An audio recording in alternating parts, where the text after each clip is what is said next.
Hello friends, welcome to my YouTube channel Hindi कथा कहानियाँ और हिंदी कथा साहित्य संचन में। आज मैं आपके लिए जो कहानी लेकर आई हूँ वो है मुंशी प्रेमचंद द्वारा लिखी हुई बहुत ही प्रसिद्ध कहानी पंच परमेश्वर।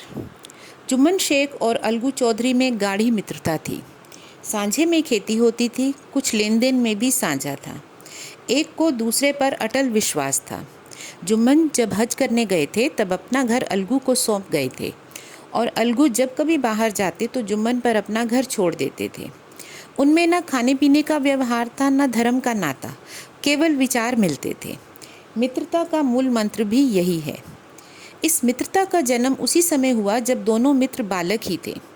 जुम्मन के पूज्य पिता जुमराती उन्हें शिक्षा प्रदान करते थे। अलगू ने गुरुजी की बहुत सेवा की थी, खूब प्याले धोए। उनका हुक्का एक क्षण के लिए भी विश्राम न लेने पाता था, क्योंकि प्रत्येक चिलम अलगू को आध घंटे तक किताबों से अलग कर देती थी। अलगू के पिता पुराने विचारों के मनुष्य थे। उन्हें शिक्षा की अपेक्षा गुरु की सेवा शुश्रूषा पर अधिक विश्वास था। वह कहते थे कि विद्या पढ़ने से नहीं आती, जो कुछ होता है गुरु के आशीर्वाद से। बस गुरु जी की कृपा दृष्टि चाहिए।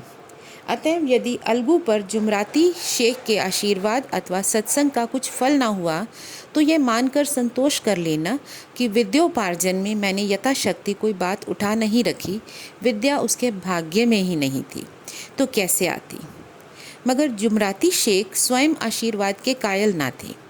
उन्हें अपने सोटे पर अधिक भरोसा था और उसी सोटे के प्रताप से आसपास के गांव में जुम्मन की पूजा होती थी। उनके लिखे हुए रहननामे या बेनामे पर कचहरी का मुहर्रिम भी कदम न उठा सकता था। हल्के का डाकिया, कांस्टेबल और तहसील का चपरासी सब उनकी कृपा की आकांक्षा रखते थे। अतएव अलगू का मान उनके धन के कारण था, तो जुम्मन शेख अपनी अनमोल विद्या से ही सबके आदर पात्र बने थे। जुम्मन शेख की एक बूढ़ी खाला अर्थात मौसी थी। उसके पास कुछ थोड़ी सी मिल्कियत थी, किंतु उनके निकट संबंधियों में कोई न था। जुम्मन ने लंबे चौड़े वादे करके वह मिल्कियत अपने नाम लिखवा ली थी। जब तक दान पत्र की रजिस्ट्री ना हुई थी तब तक खाला जान का खूब आदर सत्कार किया गया। उन्हें खूब स्वादिष्ट पदार्थ खिलाए गए। हलवे पुलाव की वर्षा सी की गई, पर रजिस्ट्री की मोहर ने इन खातिरदारियों पर भी मानो मुहर लगा दी। जुम्मन की पत्नी करीमन रोटियों के साथ कुछ कड़वी बातों के कुछ तेज तीखे सालन भी देने लगी। जुम्मन शेख भी निठुर हो गए। अब बेचारी खाला जान को प्रातः नित्य ही ऐसी बातें सुनने पड़ती थी। बुढ़िया न जाने कब तक जिएगी। 2-3 बीघे ऊसर क्या दे दिया, मानो मोल ले लिया है। बघारी दाल के बिना रोटियां नहीं उतरती। जितना रुपया इसके पेट में झोंक चुके उतने से तो अब तक गांव मोल ले लेते। कुछ दिन खाला जान ने सुना और सहा, पर जब ना सहा गया तब जुम्मन से शिकायत की। जुम्मन ने स्थानीय कर्मचारी गृह स्वामी के प्रबंध में दखलंदाजी करना उचित न समझा। कुछ दिन तक तो यूं ही रोध होकर काम चलता रहा। अंत में एक खाला ने एक दिन जुम्मन से कहा, बेटा तुम्हारे साथ मेरा निर्वाणा होगा, तुम मुझे रुपए दे दिया करो, मैं अपना पका खा लूँगी। जुम्मन ने धृष्टता से उत्तर दिया, रुपए क्या यहाँ फलते हैं? खाला ने नम्रता से कहा, मुझे कुछ रूखा सूखा चाहिए भी नहीं। जुम्मन ने गंभीर स्वर में उत्तर दिया, तो कोई यह थोड़े ही समझा था कि तू मौत से लड़कर आई हो। खाला बिगड़ गई। उन्होंने पंचायत करने की धमकी दी।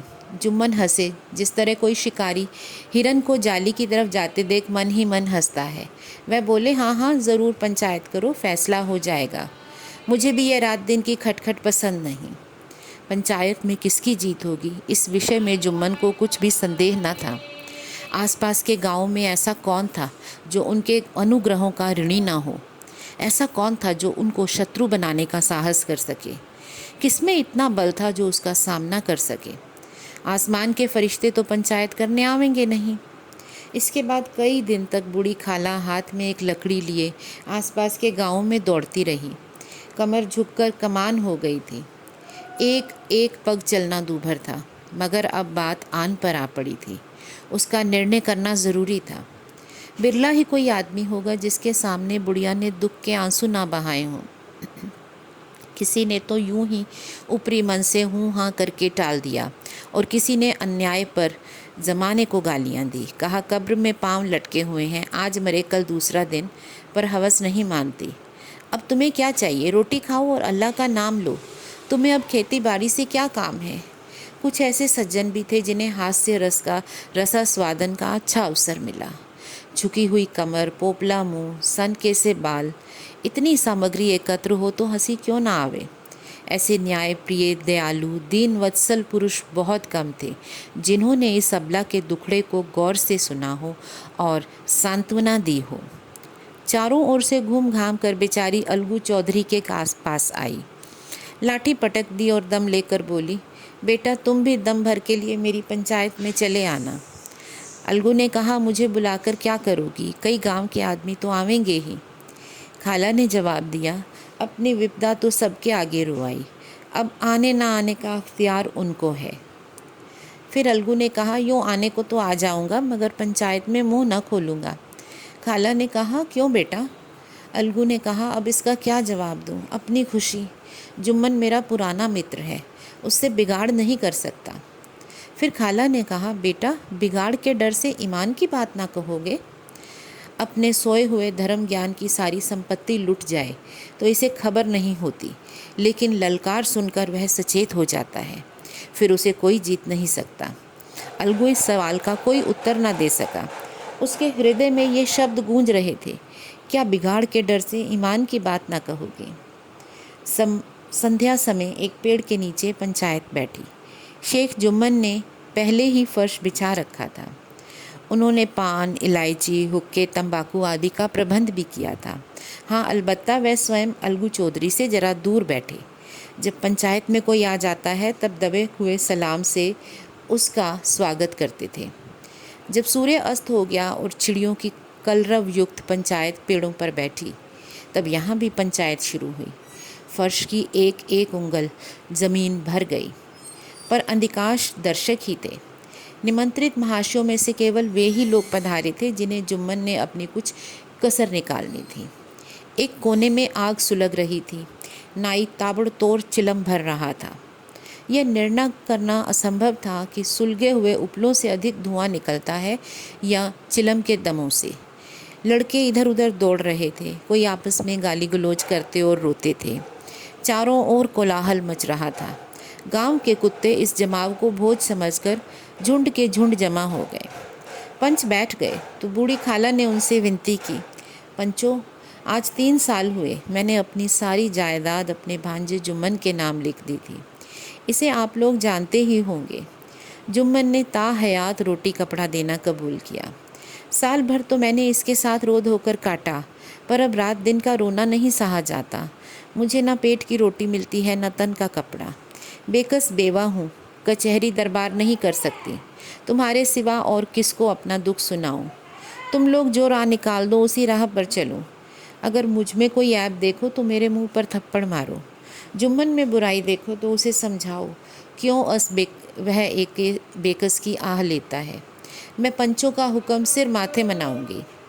रामधन मिश्र, जिनके कई असामियों को जुम्मन ने अपने गांव में बसा लिया था, बोले, जुम्मन मियाँ किसे पंच बदते हो? अभी से इसका निपटारा कर लो, फिर जो कुछ पंच कहेंगे वही मानना पड़ेगा। जुम्मन को इस समय सदस्यों में विशेषकर वे ही लोग दिख पड़े जिनसे किसी न किसी कारण उनका वैमनस्य था। जुम्मन बोले, पंचों का हुक्म अल्लाह का हुक्म है। खाला जान जिसे चाहे उसे बदे, मुझे कोई उज्र नहीं। खाला ने चिल्ला कर कहा, अरे अल्लाह के बंदे, पंचों का नाम क्यों नहीं बता देता? कुछ मुझे भी तो मालूम हो। जुम्मन ने क्रोध से कहा, इस समय मेरा मुंह न खुलवाओ। तुम्हारी बन पड़ी है, जिसे चाहो पंच बदो। खाला जान जुम्मन के आक्षेप को समझ गई। वह बोली, बेटा खुदा से डरो। पंच ना किसी के दोस्त होते हैं ना किसी के दुश्मन। कैसी बात कहते हो? अगर तुम्हारा किसी पर विश्वास ना हो तो जाने दो। अलगू चौधरी को तो मानते हो, लो उसी को सरपंच बदती हूँ। जुम्मन शेख आनंद से फूल उठे, किंतु भावों को छिपाकर बोले, अलगू ही सही, मेरे लिए जैसे रामधन वैसे अलगू। अलगू इस झमेले में फंसना नहीं चाहते थे। वे कन्नी काटने लगे, बोले, खाला तुम जानती हो मेरी जुम्मन से गाढ़ी दोस्ती है। खाला ने गंभीर स्वर में कहा, बेटा, दोस्ती के लिए कोई अपना ईमान नहीं बेचता। पंच के दिल में खुदा बसता है। पंचों के मुंह से जो बात निकलती है वह खुदा की तरफ से निकलती है। अलगू चौधरी सरपंच हुए। रामधन मिश्र और जुम्मन के दूसरे विरोधियों ने बुढ़िया को जम के कोसा। अलगू चौधरी बोले, शेख जुम्मन, हम और तुम पुराने दोस्त हैं। जब काम पड़ा तुमने हमारी मदद की है और हम भी जो कुछ बन पड़ा तुम्हारी सेवा करते रहे हैं, मगर इस समय तुम और बूढ़ी खाला दोनों हमारी निगाह में बराबर हो। तुमको पंचों से जो कुछ अर्ज करनी है करो। जुम्मन को पूरा विश्वास था, अब बाजी मेरी है। अलग यह सब दिखावे की अलगू बातें कर रहा है, अतएव शांत चित्त होकर बोले, पंचों, 3 साल हुए खाला जान ने अपनी जायदाद मेरे नाम हिब्बा करती थी। मैंने उन्हें ताहयात खाना कपड़ा देना कबूल किया था। खुदा गवाह है, आज तक मैंने खाला जान को कोई तकलीफ़ नहीं दी। मैं उन्हें अपनी माँ के समान समझता हूँ। उनकी खिदमत करना मेरा फ़र्ज़ है, मगर औरतों में ज़रा अनबन रहती है, इसमें मेरा क्या बस है। खाला जान मुझसे माहवार खर्च अलग मांगती हैं। जायदाद जितनी है वह पंचों से छिपी नहीं, उससे इतना मुनाफा नहीं होता कि माहवार खर्च दे सकूं। इसके अलावा हिब्बा नामे में माहवार खर्च का कोई जिक्र नहीं तो मैं भूल कर भी इस झमेले में ना पड़ता। मुझे बस यही कहना है, आइंदा पंचों से अख्तियार है, जो चाहे फैसला करें। अलगू चौधरी को हमेशा कचहरी से काम पड़ता था, अतएव वह पूरा कानूनी आदमी था। उसने जुम्मन से जिरह शुरू की। एक एक प्रश्न जुम्मन के हृदय पर हथौड़ी की चोट की तरह पड़ता था। रामधन मिश्र इन प्रश्नों पर मुग्ध हुए जाते थे। जुम्मन चकित थे कि अलगू को क्या हो गया।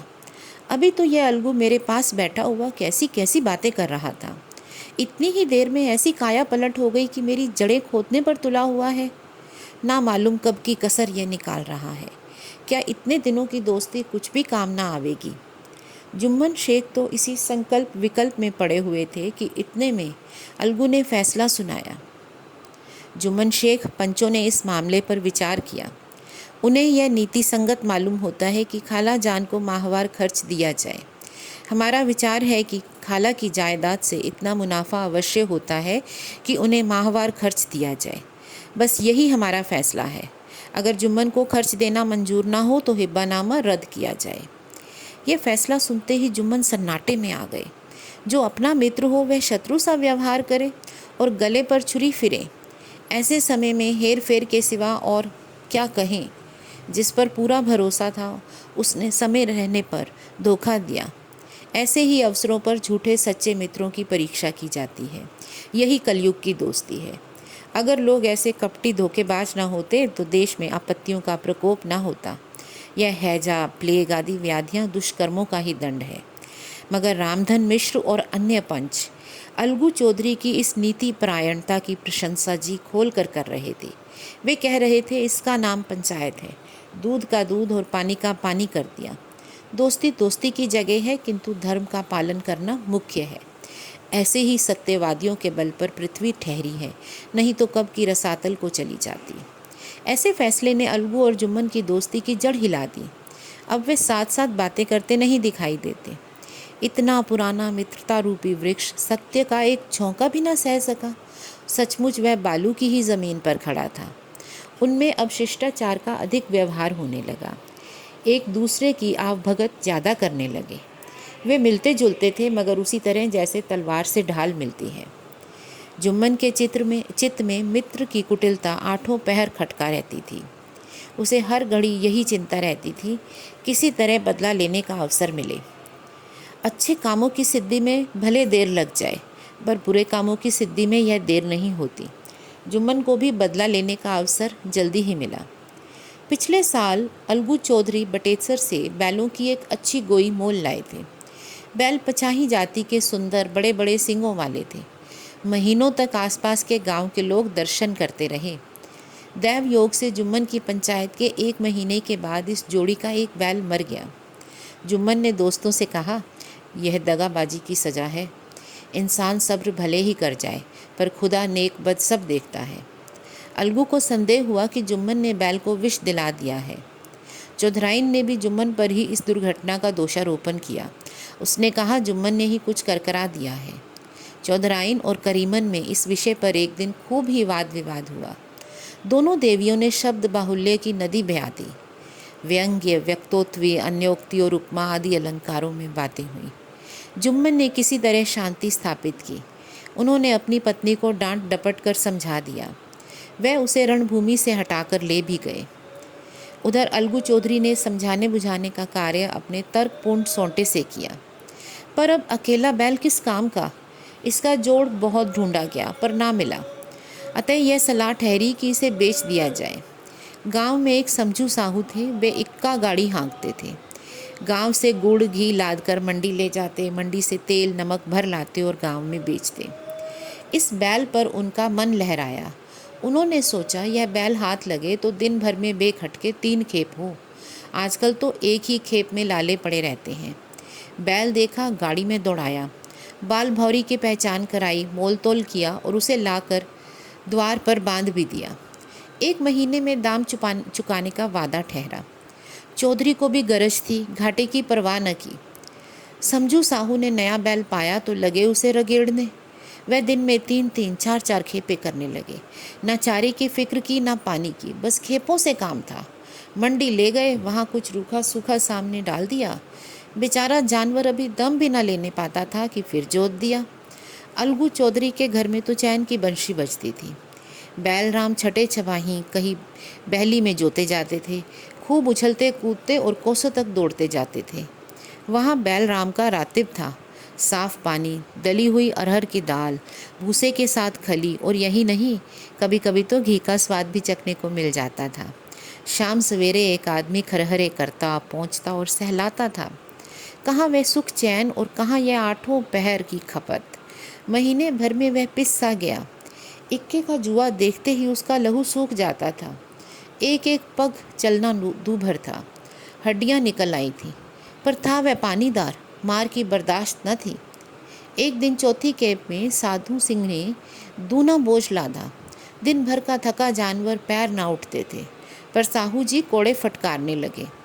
बस फिर क्या था, बैल कलेजा तोड़ कर चला।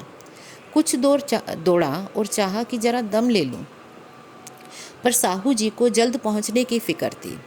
अतः उन्होंने कई कोड़े बड़ी निर्दयता से फटकारे। बैल ने एक बार फिर जोर लगाया, पर अब की बार शक्ति ने जवाब दे दिया।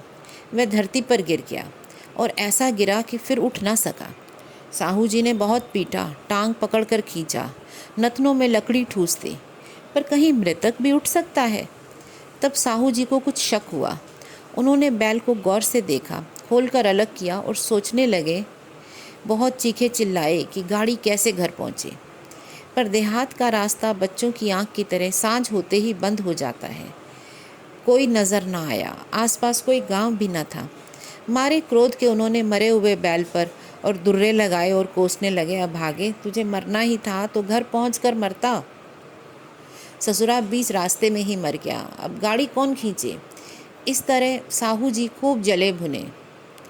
कई बोरे गुड़ और कई पीपे घी उन्होंने बेचे थे।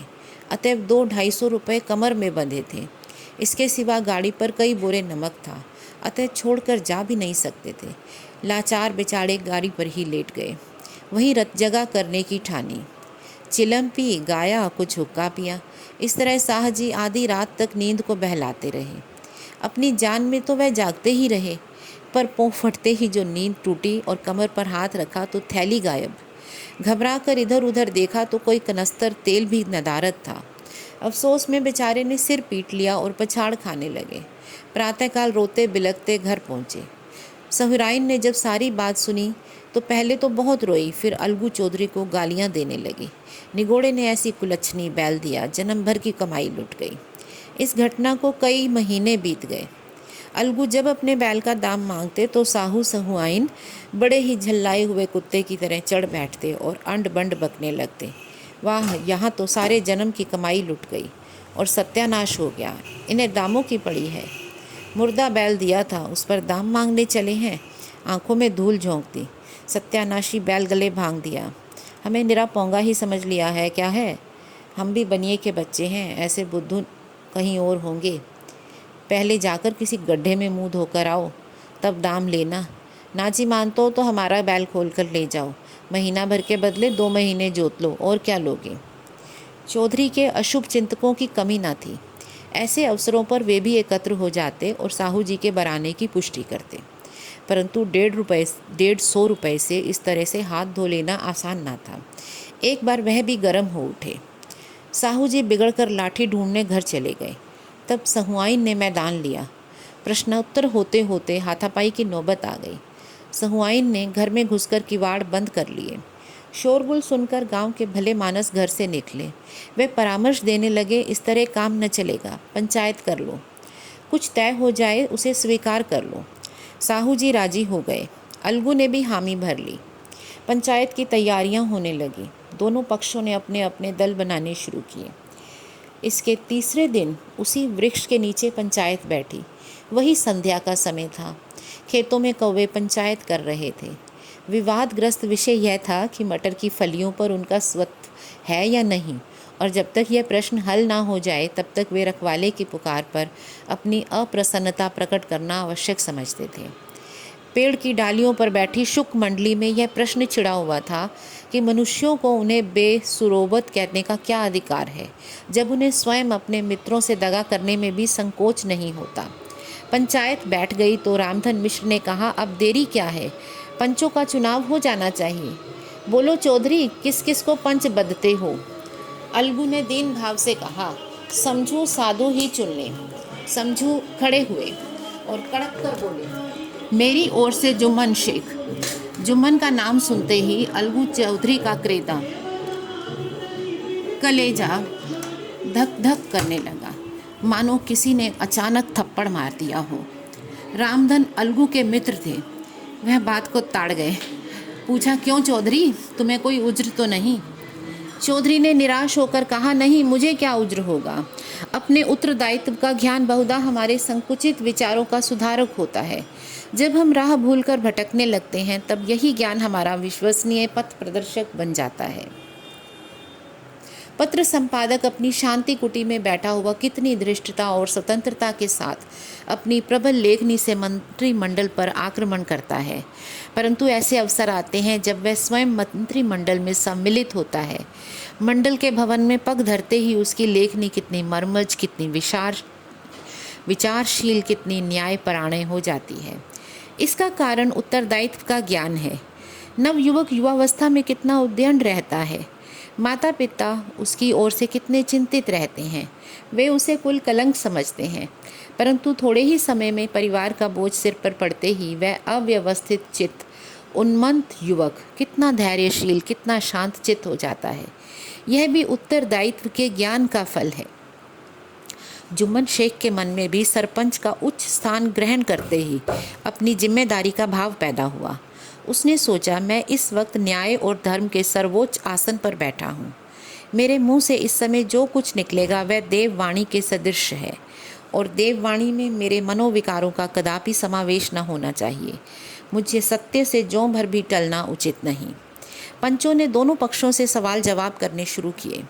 बहुत देर तक दोनों दल अपने अपने पक्ष का समर्थन करते रहे।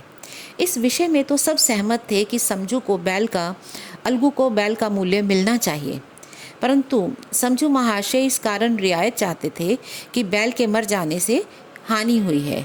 इसके प्रतिकूल 2 सभ्य मूल के अतिरिक्त समझू को दंड भी देना चाहते थे, जिससे फिर कभी भी पशुओं के साथ उसकी ऐसी निर्दयता करने की साहस ना हो। अंत में जुम्मन ने फैसला सुनाया, अलगू चौधरी और समझू साहू, पंचों ने तुम्हारे मामले पर अच्छी तरह विचार किया। समझू को उचित है कि वह बैल का पूरा दाम दे। जिस वक्त उन्होंने बैल लिया उसे कोई बीमारी ना थी। अगर उसी समय दाम दे दिए जाते तो आज समझू उसे फेर लेने का आग्रह ना करते। बैल की मृत्यु केवल इस कारण से हुई है कि उससे कठिन परिश्रम लिया गया और उसके दाने चारे का प्रबंध न किया गया। रामधन मिश्र बोले, समझू ने बैल को जानबूझकर मारा है, अतः उसे दंड मिलना चाहिए। जुम्मन बोले, यह दूसरा सवाल है, हमको इससे कोई मतलब नहीं। झगड़ू साहू ने कहा, समझू के साथ कुछ रियायत होनी चाहिए। जुम्मन बोले, यह अलगू चौधरी की इच्छा पर निर्भर है। यह रियायत करे तो उनकी भलमनसी। अलगू चौधरी फूले ना समाये, उठ खड़े हुए और जोर जोर से बोले, पंच परमेश्वर की जय। चारों ओर से प्रतिध्वनि हुई, पंच परमेश्वर की जय। यह मनुष्य का काम नहीं, पंच में परमेश्वर वास करते हैं। यह उन्हीं की महिमा है। पंच के सामने खोटे को कौन खड़ा कर सकता है। थोड़ी देर बाद जुम्मन अलगू के पास आए और उसके गले लिपट कर बोले, भैया, जब से तुमने मेरी पंचायत की तब से मैं तुम्हारा प्राणघातक शत्रु बन गया था। पर आज मुझे ज्ञात हुआ, पंच के पद पर बैठकर ना कोई किसी का दोस्त होता है न दुश्मन। न्याय के सिवा उसे और कुछ नहीं सूझता। आज मुझे विश्वास हो गया कि पंच की जुबान से खुदा बोलता है। अलगू रोने लगे और इस पानी से दोनों के दिलों का मैल धुल गया। मुरझाई हुई मित्रता की लता फिर से हरी हो गई। दोस्तों, इस कहानी में भी मानव के उचित मूल्यों, मानवता के मूल्यों पर प्रकाश डाला गया है कि किस तरह दो दोस्तों की दोस्ती, बचपन की दोस्ती खत्म हो जाती है क्योंकि एक दोस्त को लगता है कि इसने मेरा साथ नहीं दिया। लेकिन जब हम किसी भी उच्च पद पर बैठते हैं तो हमें उस पद की गरिमा का ध्यान रखना होता है और हमें उसी के अनुसार ही निर्णय लेना होता है, जैसा कि इस समय अलगू चौधरी ने किया और जुम्मन भी जब पंच परमेश्वर के पद पर बैठा तो उसने अपनी दुश्मनी का बदला नहीं निकाला, बल्कि उसने सही और गलत का निर्णय लिया। दोस्तों, यही वो कहानियाँ हैं जो हमें और हमारे बच्चों को सही शिक्षा देती हैं कि किस तरह से हमें सही गलत का भेद करना चाहिए और हमें अपनी प्रतिष्ठा की गरिमा का ध्यान रखना चाहिए। जिस पद पर हम काम करते हैं हमें उसका मान रखना चाहिए, उसका सम्मान करना चाहिए। आज के समय में क्योंकि हमारे बच्चे, हमारी आने वाली पीढ़ी इस ज्ञान की गंगा से दूर हो गई है, आज हम दोस्तों क्या देखते हैं, किस तरह की कहानियाँ, किस तरह के सीरियल्स हम देखते हैं। जो हम देखते हैं, जो हम सुनते हैं, उसकी छाप हम पर बन ही जाती है। वो कहते हैं ना कि जब हम एक पत्थर पर भी पानी की बूंद बार बार गिराते हैं तो उस बूंद का असर होने लगता है। तो जो हमारा कथा साहित्य है, जिसने हमें नेकी और बदी में, सही और गलत में, उचित और अनुचित में अंतर करना सिखाया, जिसने हमें मेहनत, स्वाभिमान और सत्यता का पाठ पढ़ाया, जब हम इस साहित्य से दूर हो जाते हैं तो हम मानव मूल्यों से भी दूर हो जाते हैं। मेरा एक छोटा सा प्रयास है कि इस कहानी के जरिए उन लोगों को भी इन कहानियों को सुनने का मौका मिले जिनके पास शायद पढ़ने का समय नहीं है, या वो हिंदी कथा से दूर हो चुके हैं, हिंदी साहित्य से दूर हो चुके हैं। तो अगर इसको सुनकर उनको हिंदी साहित्य में जरा सा भी उनका साहित्य के प्रति प्रेम उत्पन्न होता है तो मुझे सब लगेगा कि मेरी छोटी सी कोशिश सफल हुई है। इसके अलावा दोस्तों, मैं ये कहना चाहती हूँ कि हमारा हिंदी साहित्य बहुत ही परिपूर्ण है और इसको पढ़ते हुए हो सकता है कि मुझसे कई गलतियां हो गई हों, क्योंकि मैं इसको थोड़ा जल्दी पढ़ती हूँ। मुझे लगता है कि हम जल्दी से स्टोरी ख़त्म करें और आप लोग भी इस कहानी को बिना समय गंवाए सुन सकें। तो जल्दी पढ़ने में या वैसे भी मेरे से अनेकों गलतियां हो जाती हैं और मैं आशा करती हूँ कि आप मुझे अपनी एक छोटी सी बहन मानकर मुझे मेरी गलतियों के लिए माफ़ करेंगे और हो सकता है मैं अपनी कोशिश में सफल हूँ और ईश्वर मुझे सही पढ़ने की क्षमता भी बख्शे। धन्यवाद।